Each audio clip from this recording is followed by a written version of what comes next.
Hey everyone, this is Hendricks with Rush SPT, and this is the first video in the pre-physical therapy playlist discussing what to look for in a PT program prior to applying. So this is usually the initial thing that you should do when you decide you want to go to PT school. You have to decide where you want to apply and what program you want to get into in order to further your education in physical therapy. So I've created a list.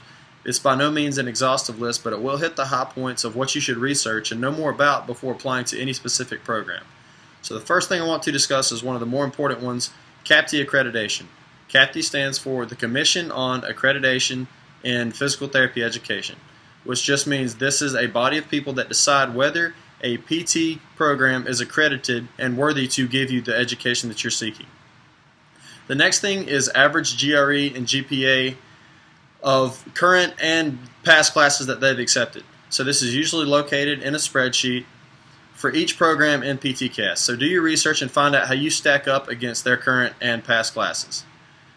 Also, graduation, board pass rates, and employment rates. These are usually also contained in the same area on PTCast for each program. Learn and do your research about how many of their accepted students graduate from the programs. How many of those people that graduate go on to pass their boards and become employed as a physical therapist within 6 months. These are all stats that are very readily available on PTCast for each of these programs. And you should know what kind of caliber program you're going into and applying to. The next thing is the faculty. So this is something that requires you to dig a little deeper. You might have to go to each program's webpage and look more at the faculty turnover. You can look at their resume and see how many years they've been at that program.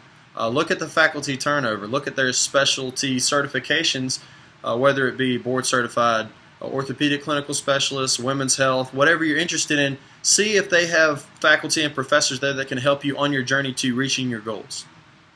The next thing is scholarship opportunities. So this gets into the finances a little bit of different PT schools. If they are a more expensive school, do they give you an opportunity to gain scholarships through your 3-year program?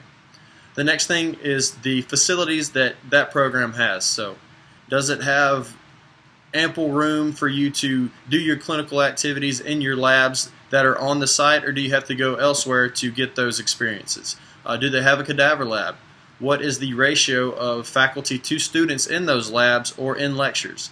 Another thing that you want to look at is the teaching style. Again, you might have to do a little more research, but see if it's a team-based learning program, if it's a problem-based learning program. There's different ways that people give you the same education, so make sure that those fit your ways that you learn the best. The next thing is clinical affiliations. So how many clinical sites do they have available for you to go to and learn as a clinical intern? So I know my program has a little over 300 clinical affiliations that we can go to. So that makes it very easy for students at this program to find a clinic close to where they live, close to where they have housing, which is very important for people on a limited budget. So if that's your situation, then make sure this program that you're applying to has enough clinical affiliations that you can go where you have housing or where you have financial support so that you can complete your program at the best case scenario for you.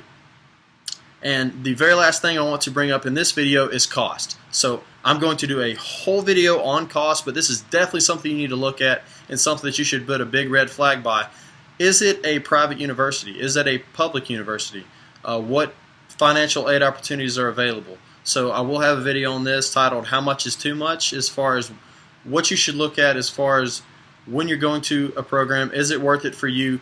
What kind of financial aspects you need to look at before applying to that program. So like I said, this is not an exhaustive list. Let me know what you think. Let me know what else is important that you feel you should look into before applying to any specific program. I hope to hear from you soon, and keep looking for more information for pre-PT students.